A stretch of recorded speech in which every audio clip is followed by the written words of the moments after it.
인간의 범죄입니다. 성경은 이 세상의 모든 사람이 죄인이라고 분명하게 선언하고 있습니다. 인간의 범죄로 말미암아서 죄가 세상에 들어오고 그 결과 모든 사람에게 사망이 임했다고 분명히 밝히고 있습니다. 이처럼 모든 사람을 사망으로 이끄는 죄는 무엇이고 그 죄의 결과는 무엇인지 살펴보기로 하겠습니다. 먼저 성경은 죄를 의미하는 여러 가지 용어들을 통해서 죄가 무엇인지 우리에게 알려주고 있습니다. 먼저 죄, 신, 죄라는 것은 빗나갔다는 뜻으로서 하나님께서 기대했거나 원했던 것에 못 미치는 것을 말합니다. 그리고 죄가가 있는데 죄가는 어떤 사람을 거역하는 것, 그리고 주인에게 불복종하는 것을 의미하고 있습니다. 그리고 셋째, 허물이 있습니다. 이 허물이라는 것은 올바르지 못한 것을 의미하는데 이는 죄 어떤 행위보다는 사람의 마음속에 품는 죄된 것을 의미하고 있습니다. 성경에서는 죄를 다음과 같이 크게 네 가지로 정의하고 있습니다. 첫 번째는 불법입니다. 불법이란 법을 어기거나 지키지 않는 것을 말합니다. 하나님께서는 인간이 지켜야 할 법을 정해 주셨는데 이것이 율법입니다. 하나님의 법, 즉 율법을 지키지 않는 것은 불법이고 바로 죄입니다. 두 번째, 불순종입니다. 인간이 하나님의 말씀과 명령을 거역하는 것은 불순종의 죄입니다. 그리고 세 번째가 불신앙. 이 불신앙이라는 것은 하나님을 섬기지 않고 예수님을 믿지 않는 것을 말합니다. 마지막 네 번째, 불의가 있습니다. 불의라는 것은 말 그대로 의롭지 못한 행동 그리고 생각을 말합니다. 이 네 가지로 정의하고 있습니다. 죄를 대해서. 그리고 죄는 구분할 때 두 가지 죄가 있습니다. 원죄와 자범죄가 있습니다. 즉 원죄, 오리지널 신이라는 것은 아담과 하와가 하나님의 명령을 거역하고 선악과를 따먹음으로써 죄를 지은 것을 말합니다. 아담의 불순종의 죄는 아담의 형상과 모양대로 태어난 그들의 자자손손에 흘러 내려갔습니다. 그러므로 아담의 후손으로 태어난 인간은 모두 다 이 원죄를 지니고 있는 것입니다. 원죄의 대표적인 죄가 바로 교만의 죄입니다. 그리고 자범죄가 있습니다. 액츄얼 신인데요.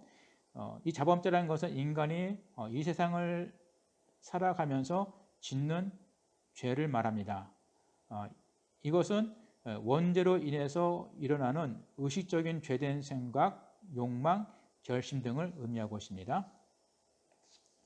이 죄는 특성이 있죠. 첫 번째가 죄는 특별 악입니다. 악이라는 것은 죄의 영향으로 나타나는 모든 부패, 불의, 불행한 참상을 총칭하는 말입니다.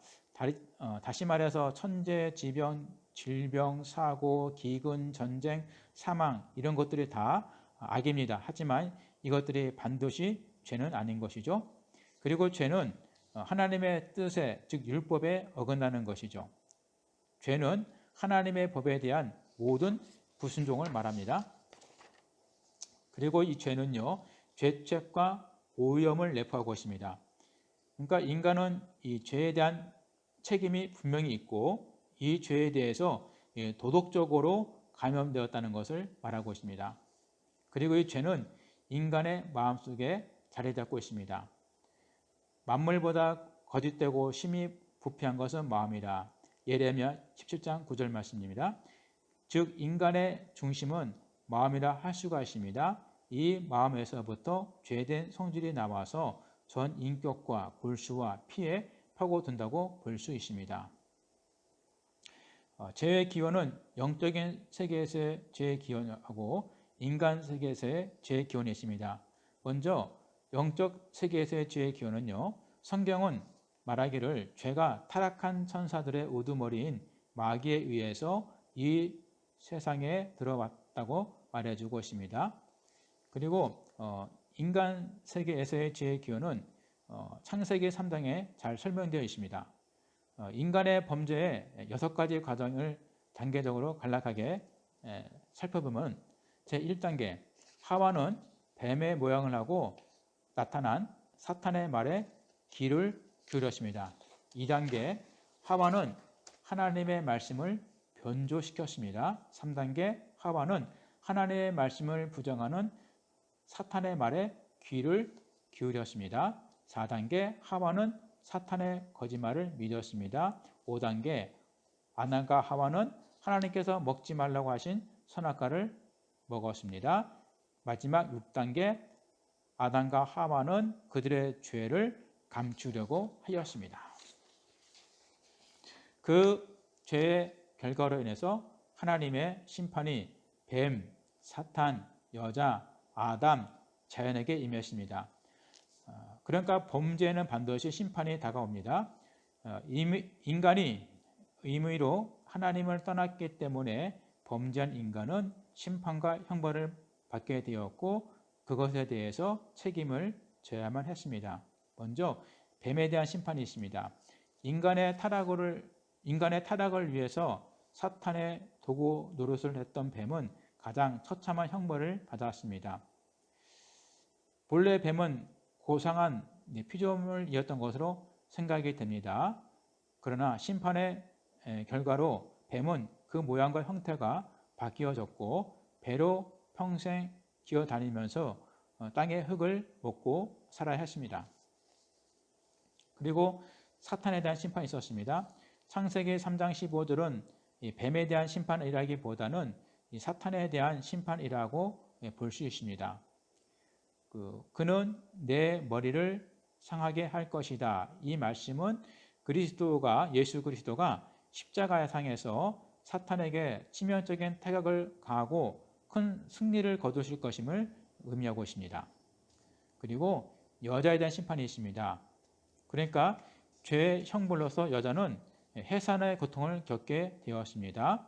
또한 여자는 남편을 그리워하며 살게 되었을 뿐만 아니라 남편의 다스림, 즉 지배를 받게 되었습니다. 즉 남녀 간의 종속적인 관계가 성선된 것을 의미합니다. 그리고 남자에 대한 심판이 있습니다. 즉 범죄한 아담은 다음과 같은 두 가지 형벌을 받게 되었습니다. 첫째가 노동입니다.